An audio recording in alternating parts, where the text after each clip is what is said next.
சொத்தையும் மகளையும் உங்ககிட்ட ஒப்படைக்க போறானா? புள்ள என்ன அவன் தாங்க புள்ள. பெத்த புள்ளைய பார்க்காத உங்களை விட கௌதம் எவ்வளவோ மேல். உங்க ஃப்ரெண்டு கிட்ட சொல்லி என் சொத்தை திருப்பி கொடுக்க சொல்லுங்க. வரட்டும், இன்னைக்கு அவளா நானான்னு பாத்துறேன்.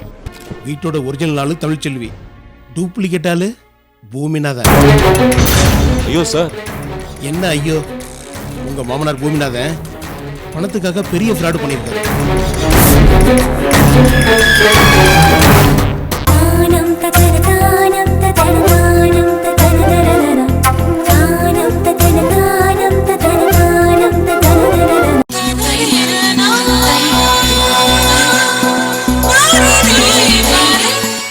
நீங்க என்ன கேட்டீங்க? அவன் என்ன சொன்னா?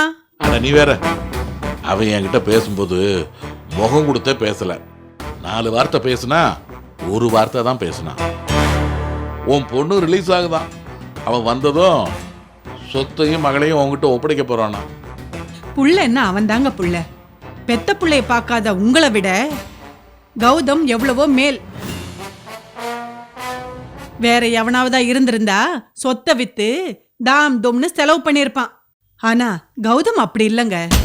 போதும் போதும், கொஞ்சம் நிறுத்துறியா? என்ன தவிர உலகத்துல எல்லாரும் உனக்கு நல்லவங்க தாண்டி. உண்மையை சொன்னா உங்களுக்கு எங்க வலிக்குது? சரி சரி, அதை விடுங்க. தமிழ் வெளியே வந்ததும் நம்ம வீட்டுக்கு வர சொல்லலாமா? சொல்லலாம். ஆனா உன் பொண்ணு வீம்புக்காரியாச்சே, வரணுமே. அப்பா, உங்க வாயில இருந்து இந்த வார்த்தை வந்ததே பெரிய விஷயம். நான் தமிழ் கிட்ட பேசி வர வச்சிடுறேன். நீ வர வச்சிடலாம், ஆனா வந்தா ரகு அவளை உள்ள சேர்க்கணுமே. ரகுவுக்கு அக்கானா ரொம்ப பிடிக்கும். அதனால அவ வந்தா இவன் ஒன்னும் சொல்ல மாட்டான். கோமதி, நீ சொல்றது சரிதான், நான் இல்லைன்னு சொல்லல. ஆனா வரும்போது நம்ம பேத்தியையும் கூட்டிட்டு வர்ற மாதிரி பாத்துக்கோ. ஓ, கதை அப்படி போகுதா? பேத்தி வந்தா புள்ள பாப்பா கல்யாணத்துக்கு சம்மதிப்பான்னு பிளான் பண்றீங்களா? உங்க பிளான் நடக்கணுங்கிறதுக்காக என் பொண்ணு தமிழை எங்க பலியாக்குறீங்க? ஏய், வேற என்னடி செய்யறது? இப்படி ஏதாவது பண்ணாதானே உண்டு. கடவுளே.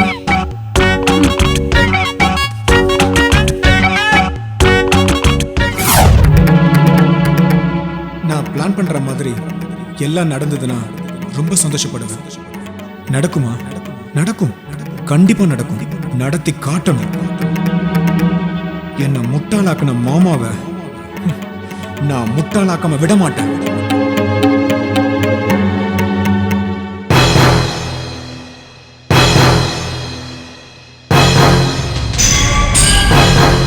மாப்பிள்ள, என்ன மாப்பிள்ள ஒரே படபடப்பா டென்ஷனா இருக்கீங்க? படபடப்பு டென்ஷன்ல மட்டும் வராது, சில நேரங்களில் சந்தோஷத்துலயும் வரும். அப்படியா? அடட, கேட்கவே ரொம்ப சந்தோஷமா இருக்கே. ஆமா, அப்படி என்ன சந்தோஷம் மாப்பிள்ள? நம்ம துக்கத்தை அடுத்தவங்கிட்ட எப்படி சொல்லக்கூடாதோ அதே மாதிரி சந்தோஷத்தையும் சொல்லக்கூடாது.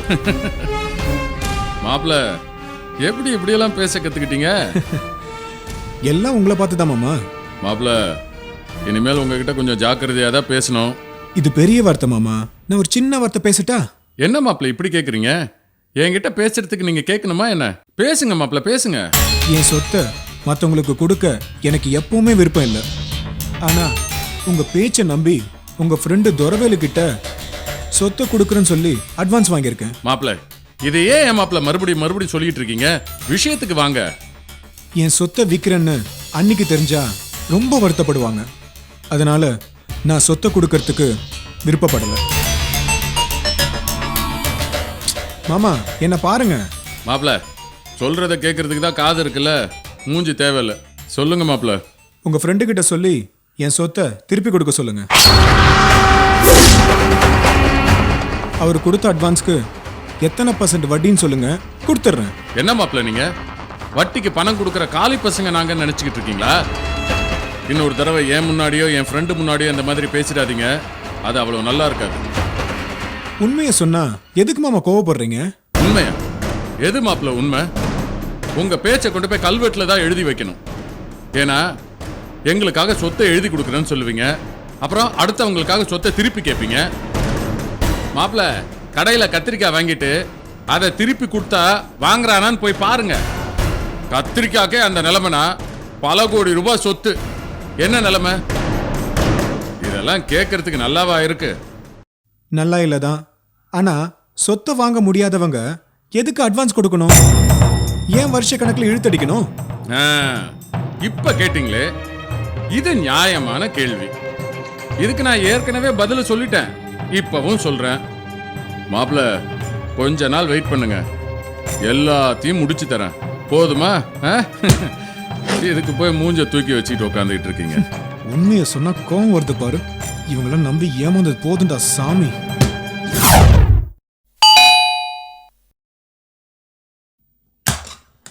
அம்மா வரேம்மா. உள்ள வாங்கம்மா. நல்லா நான் இருக்கியாம்மா? நல்லா இருக்கேன். நீ நல்லா இருக்கியாம்மா? நல்லா இருக்கேம்மா. வாங்கம்மா, உட்காருங்கம்மா. மாப்பிள்ளை வீட்டுல இருக்காரா? இல்லம்மா, ஆபீஸ்ல இருந்து ஒர்க் முடிஞ்சு இன்னும் வரல. அப்படியா? அவர் இருப்பாருன்னு நினைச்சுதான் அவர்கிட்ட பேசிட்டு போலான்னு வந்தேன். என்னம்மா, ஏதாவது பிரச்சனையா? பிரச்சனை எல்லாம் ஒண்ணும் இல்ல, சும்மா தான் பார்த்து பேசிட்டு போலான்னு வந்தேன். ம். ஆமா, இன்னைக்கும் மார்க்கெட் போறதா அப்பா கிட்ட சொல்லிட்டு இருந்தீங்களா? இல்ல இல்ல, பெருமாள் கோயிலுக்கு போயிட்டு வரேன்னு சொல்லி போய் சொல்லிட்டு வந்தேன். சரி, நான் கிளம்புறேம்மா. என்னம்மா நீங்க வந்தீங்க, தண்ணி கூட குடிக்காம போகணும்னு சொல்றீங்க. அப்புறம் எனக்கு கெட்ட கோவம் தான் வரும்.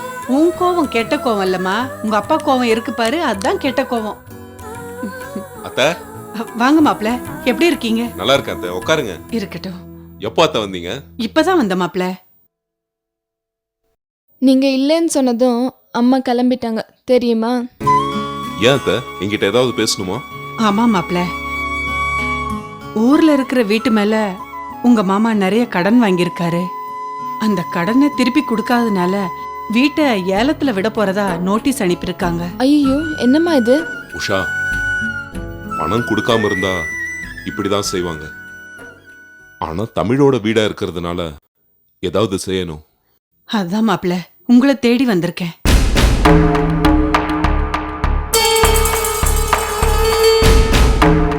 என்ன மாப்பிள்ள யோசிக்கிறீங்க? இல்ல அத்தை, ஏற்கனவே மாமாவுக்கும் ரகுவுக்கும் நான் பிடிக்காதவனா இருக்கேன். அதான் இந்த பிரச்சனையில எப்படி தலையிடுறதுன்னு கொஞ்சம் யோசிக்கிறேன். எங்க அப்பாவை பார்த்து பயப்பட்டா எதுவுமே நடக்காது.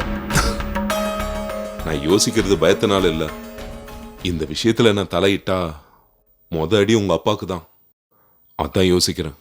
மாப்பிள்ள, பாவம் தமிழ், அவ சந்தோஷப்பட்டு எங்களுக்காக வாங்கி கொடுத்த வீடு, அந்த வீடு இன்னொருத்தருக்கு போக கூடாது மாப்பிள்ள. நீங்க ஏதாவது செய்யுங்க மாப்பிள்ள. நீங்க கவலைப்படாதீங்க அத்தை, நான் ஏதாவது செஞ்சு வீட்டை காப்பாத்துறேன். என்னால எப்படி கவலைப்படாம இருக்க முடியும் மாப்பிள்ள? எப்பவும் உங்களை பத்தி தான் மாமா ஏதாவது சொல்லிக்கிட்டே இருப்பாரு. அவரு சொல்றத கேட்ட ரகு கைலாசம் ஆபீஸ்ல அப்படி செஞ்சான் இப்படி செஞ்சான்னு வீட்டுல வந்து சொல்லும்போது மனசு தவியா தவிக்குது மாப்பிள்ள. நேத்து கூட அப்பாவும் பிள்ளையும் உங்களை பத்தி ஏதோ பேசி சிரிச்சுக்கிட்டு இருந்தாங்க. நான் என்னன்னு கேட்டா எனக்கு சரியா பதில் சொல்லல. அதான் உங்களை நேர்ல வந்து பார்த்து என்னன்னு தெரிஞ்சிட்டு போலான்னு வந்தேன். அத்தை, நீங்க நினைக்கிற மாதிரி ஆபீஸ்ல எதுவும் நடக்கல. ரகுவுக்கு என் மேல கோபம் இருக்கதான் செய்யுது. ரகு எது சொன்னாலும் நான் கோவப்படாம சிரிச்சிட்டு போயிடுவேன் அத்தை. உங்க வேலைக்கு எதுவும் பாதிப்பு வராதுல்ல? உங்க வேலைக்கு எதுவும் பாதிப்பு வராதுல்ல? அத்தை, நான் சர்வீஸ்ல இருக்கிறதுனால ரகுவால என்ன எதுவும் செய்ய முடியாது. என்ன, நான் ஒரு வேலையை ஒழுங்கா செஞ்சா கூட அது சரியில்லை இது சரியில்லைன்னு மத்தவங்க முன்னாடி கோவப்படுவான். மத்தபடி எல்லாம் ஒண்ணும் இல்ல அத்தை. மாப்பிள, உங்க கண்ணு முன்னாடி வளர்ந்தவன் ரகு, அவன் இப்படி எல்லாம் பேசுறான்னா புத்தி இல்லாம செய்யறான் தானே அர்த்தம். நீங்க எதுவும் மனசுல வச்சுக்காதீங்க. ரகு என்னோட சீஃப் ஆபீசரா இருக்கலாம், ஆனா என் ஃப்ரெண்டு தமிழ் செல்வியோட தம்பி. அதுக்காக ரகுவை நான் கோச்சிக்க மாட்டேன் அத்தை. எங்க இவ்ளோ நடந்திருக்கு, என்கிட்ட ஒரு வார்த்தை கூட நீங்க சொல்லவே இல்லையே. சொன்னேன்னு வைய, நீயும் உன் தம்பி மாதிரி பொறுமை தாங்காம நேரா அவன்கிட்ட போய் சண்டை போடுவேல்ல, அதனாலதான் சொல்ல.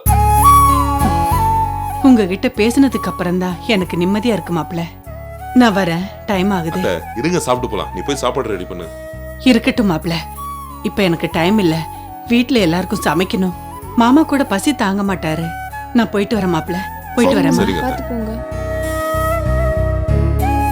பாத்துக்கோ, உங்க அம்மா எந்த வயசுலயும் உங்க அப்பாவை பார்த்து எப்படி பயப்படுறாங்கன்னு நீயும் இருக்கிறிய. ஐயோ, அம்மா அப்பா கிட்ட வசமா மாட்ட போறாங்க. பாருங்க, செல்போனை விட்டுட்டு போயிட்டாங்க. இப்படிதான் ஒரு தப்பு பண்ணா அதுக்காக பல தப்பு பண்ண வேண்டியதா இருக்கும்.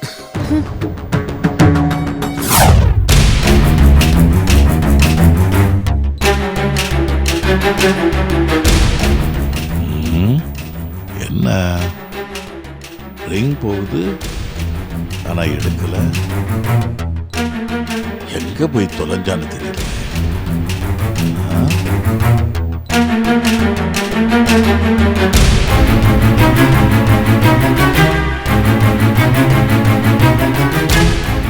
கோமதி செல்ல சைலண்ட்ல போட்டாலும் இல்லைன்னா ஏன் போன் எடுக்காம இருக்கணும்?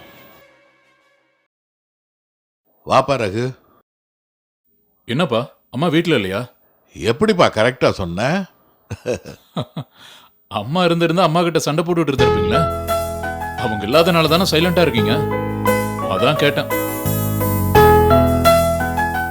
பக்கத்துல இருக்க பெருமாள் கோயிலுக்கு போயிட்டு வரேன்னு சொல்லிட்டு போனா இன்னும் வரலப்பா. இந்நேரம் கோயிலே பூட்டி இருப்பாங்கப்பா. இன்னும் உங்க அம்மா வீட்டுக்கு வந்து சேரல. ஃபோன் பண்ணீங்களா? இவ்வளவு நேரம் அதை தான்ப்பா செஞ்சுக்கிட்டு இருந்தேன். ரிங் போகுது, ஆனா அவ எடுக்கவே இல்லை. என்ன பிரச்சனைன்னு தெரியலையே.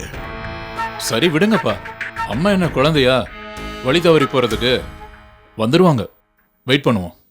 ரகு, உன் அம்மா இருக்காளே, எதுவுமே தெரியாத மாதிரி நடிப்பா. ஆனா அவளுக்கு தெரியாதது எதுவுமே இல்லை. அவ ஒரு சைலண்ட் கில்லர். அதை விடுங்கப்பா, அம்மா எதிரில் இல்லைனாலும் அம்மாவை பத்தி ஏதாவது சொல்லிக்கிட்டே இருக்கணும். உங்க அம்மாவை பத்தி தெரியாம பேசிக்கிட்டு இருக்க ரகு.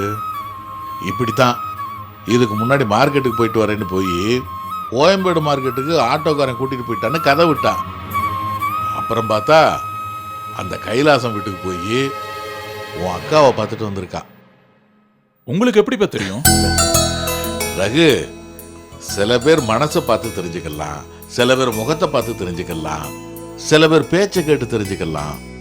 நான் அந்த மாதிரி தான் உங்க அம்மா முகத்தையும் பேச்சையும் வச்சு கண்டுபிடிச்சேன். இதுக்கு முன்னாடி நம்ம பேசும்போது என் பொண்ணுங்க எனக்கு எதிரி மாதிரின்னு சொன்னான். இப்ப பார்த்தா அவங்க மேல பாசம் காட்டிட்டு நம்ம கிட்ட வேஷம் போடுறான். சரி வரட்டும்பா, எங்க போனாங்கன்னு கேட்போம். எதுக்கு பலவாரா யோசிக்கிறீங்க? நான் பலவாறு யோசிக்கிறேன்னா, உங்க அம்மாவை பத்தி உனக்கு வேணா தெரியாம இருக்கலாம், ஆனா என் பொண்டாட்டியை பத்தி எனக்கு நல்லாவே தெரியும். அவ கோயிலுக்கே போயிருக்க மாட்டா. எனக்கு தெரிஞ்சு உன் அக்காவை தான் பார்க்க போயிருப்பா. ஏன்பா நடக்காதையெல்லாம் கற்பனை பண்ணிட்டு இருக்கீங்க? சரி, எனக்கு பசிக்குதுப்பா. சரி, நீ போய் சாப்பிடு. அவ எப்ப வரவள வர.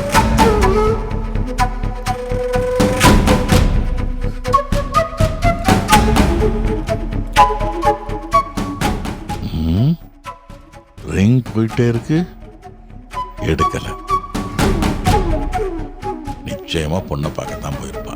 வரட்டும், இன்னைக்கு அவளா நானான்னு பார்த்துடுறேன்.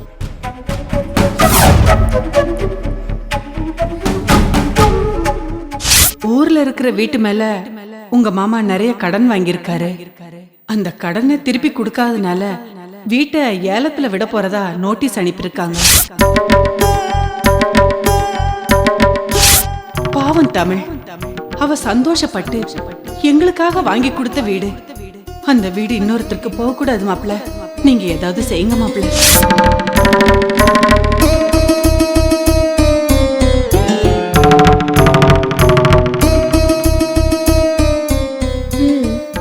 என்னடா கொஞ்ச நாளா ஏதோ வேலை இல்லாம இருக்காருன்னு நினைச்சேன். உஷா, தினமும் நான் ஆபீஸ் போயிட்டு தானே இருக்கேன். ம், வேலைக்கே போகாம வீட்ல உட்காந்துட்டு இருக்க மாதிரி பேசிட்டு இருக்க நீ. நான் சொல்றது ஆபீஸ் வேலை இல்ல, தியாகி வேலையை பத்தி சொன்னேன். ஓ, அதுவா? ம், என் ஃப்ரெண்டு தமிழ் செல்விக்காக ம். நான் என்ன வேணாலும் செய்வேன். அதுக்காக நீ என்ன தியாகின்னு இல்ல வேலைக்காரன் சொன்னா கூட அதை பத்தி நான் கவலைப்பட மாட்டேன். ஓ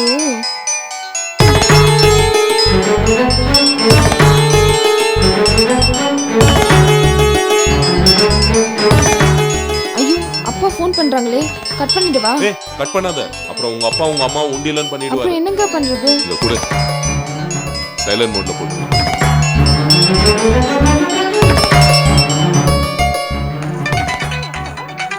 உஷா, உன் போன் ரிங் ஆகுது, எங்க இருக்குன்னு பாரு. அது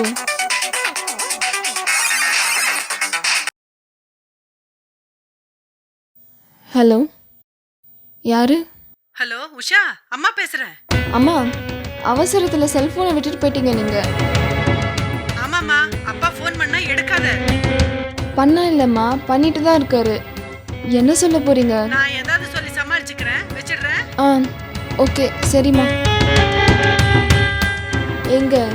எங்க அப்பா யாருக்கும் தெரியாம தாயத்தை ஏதாவது கட்டி வச்சிருக்காருன்னு தெரியல. அவரை பார்த்தா எல்லாரும் பயப்படுறாங்க. அதுக்கு பேர் பயம் ஒண்ணும் இல்ல. உங்க அப்பாவுக்கு எது நல்லது எது கெட்டது, யார் நல்லவங்க யார் கெட்டவங்கன்னு எதுவுமே யோசிக்க தெரியல. அதான் அடுத்தவங்க நல்லது செஞ்சாலும் உங்க அப்பாவுக்கு கெட்டதாவே தெரியுது. ஆனா ஒரு விஷயம் மட்டும் எனக்கு புரியல. என்னங்க சொல்றீங்க?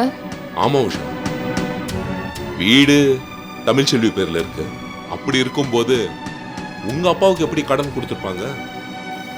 அதுதானே, அப்பாக்கு எப்படி பணம் கொடுத்தாங்க? இல்ல உஷா, எங்கேயாவது தப்பு நடந்திருக்கணும், இல்ல தப்ப தெரியாம மறைச்சிருக்கணும். நான் ஊருக்கு போய் எங்க ஃப்ராடு நடந்திருக்குன்னு தெரிஞ்சுட்டு வந்துடுறேன். என்ன நடந்தாலும் எந்த காரணத்துக்காகவும் அந்த வீட்டை விட்டு கொடுத்துறாதீங்க. அதெல்லாம் எதுவும் நடக்காது. ஊர்ல யாரும் என்ன மீறி எதுவும் செஞ்சிட முடியாது. எதுவா இருந்தாலும் நான் பாத்துக்கிறேன், நீ கவலைப்படாத.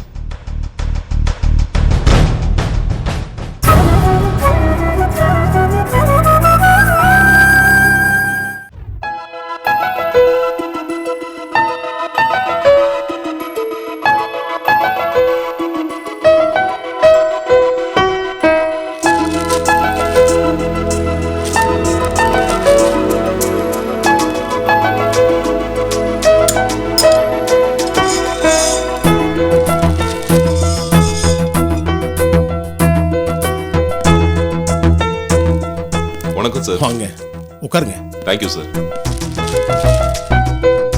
சொன்ன மாதிரி கரெக்ட் டைத்துக்கு வந்துட்டீங்க. சார் நீங்க ரொம்ப பிஸியான ஆளு, உங்க டைமை வேஸ்ட் பண்ணக்கூடாது. அதான் சார் கரெக்ட் டைமுக்கு வந்துட்டேன். என்ன சாப்பிட்றீங்க? இல்ல சார் எதுவும் வேணாம், வந்த வேலையை முடிக்கணும். சார் நான் சொன்ன விஷயம் விசாரிச்சிங்களா சார்? 2 நாளா உன் விஷயமா தான் அலைஞ்சிட்டு இருக்கேன். வேற எந்த வேலையும் நான் பார்க்கல. நான் உங்களுக்கு சிரமம் கொடுத்துட்டேன் சார், ரொம்ப நன்றி சார். விசாரிச்சதுல என்ன சொன்னாங்க சார்? தம்பி, வீடு இருக்கிறது தமிழ்ச்செல்வி பேர்ல தான், ஆனா பூமிநாதன் பேர்லயும் இருக்கு. என்ன சார் குழப்புறீங்க? நீ இல்ல, நான் இல்ல, ஆபீஸ்ல எல்லாரும் கொலையும் போய் தான் இருக்காங்க. வீட்டோட ஒரிஜினல் ஆளு தமிழ்ச்செல்வி, டூப்ளிகேட் ஆளு பூமிநாதன். ஐயோ சார். என்ன ஐயோ? உங்க மாமனார் பூமிநாதன் பணத்துக்காக பெரிய ஃப்ராடு பண்ணியிருக்காரு.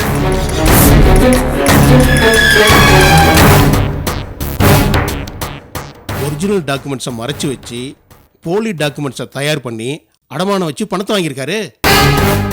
இந்த ஆளுக்கு ஏன் சார் புத்தி இந்த மாதிரிலாம் போகுது? அவர் இந்த ஊருக்கு முதல்ல வந்தப்ப ரொம்ப நியாயமான நல்லவராக தான் இருந்தார். எப்போ பணக்கார வீட்டில் சம்மதம் பண்ணாரோ அன்னையிலேருந்து பூமிநாதன் பணக்காரனாகவே மாறிட்டார். பணத்துக்காக 2வது பொண்ணு விஷயத்துலையும் ஒரு பொறுக்கிட்ட மாட்டிக்கிட்டாரு.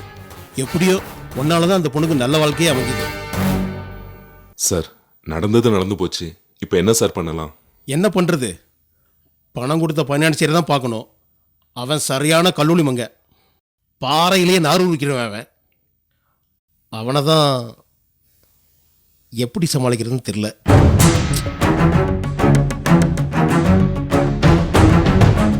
வாங்க போய் பேசி பார்ப்போம். பழிக்கு வந்தால் உங்கள் மாமனுக்கு நல்லது, இல்லைன்னா கம்பி என்ன போகிறது நிச்சயம். சார் என்ன சார் சொல்றீங்க? இதுக்காகவா நான் உங்களை தேடிட்டு இவ்வளவு தூரம் வந்தேன்? என் மாமனார் அசிங்கப்பட்டாலும் நான் அசிங்கப்பட்டாலும் ஒண்ணுதான் சார். எந்த பிரச்சனையும் இல்லாம நீங்க தான் இதை சரி பண்ணணும். சரி வாங்க சார் போலாம். சரிப்பா. இதை பாருங்க, நீங்க என்ன சொன்னாலும் நான் கேட்க மாட்டேன். என்ன ஏமாத்தின பூமிநாதனை நான் உள்ள தள்ளாம விட மாட்டேன்.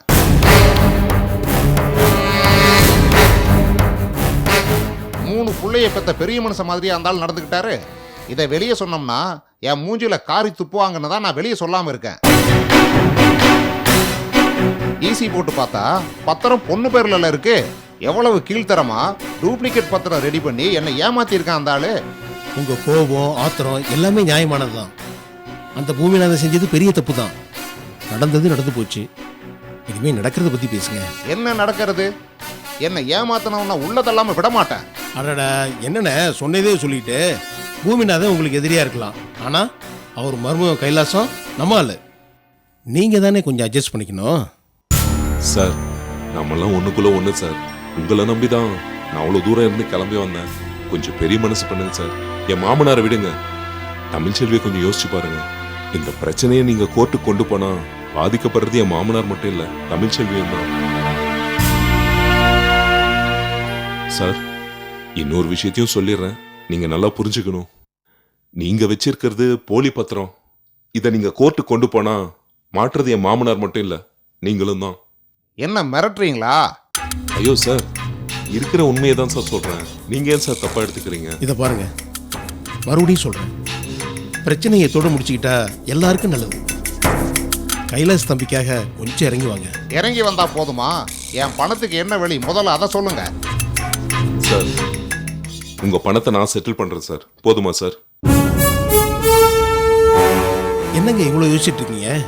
பிரச்சனையை தொட முடிங்க. ஆனா ஒண்ணுங்க, என் வாழ்க்கையில இந்த மாதிரி நான் யாருக்கிட்டையும் ஏமாந்ததே கிடையாது. ஏதோ தெரிஞ்ச மனுஷனாச்சேன்னு நம்பி பணம் கொடுத்தா என்னையே ஏமாளியாக்கிட்டானே. அந்த ஆளை தேடி போய் நறுக்குன்னு 4 வார்த்தை கேட்டா தான் எனக்கு நிம்மதியா தூக்கம் வரும். சார் விடுங்க சார், எதுக்கு மறுபடியும் தேவையில்லாம போய் பிரச்சனை பண்ணிக்கிட்டு? பிரச்சனை பண்றது நான் இல்ல தம்பி, உங்க மாமா தான். அவரை அசிங்கப்படுத்தாம நான் விட மாட்டேன். சார் சரி போலாம் சார்.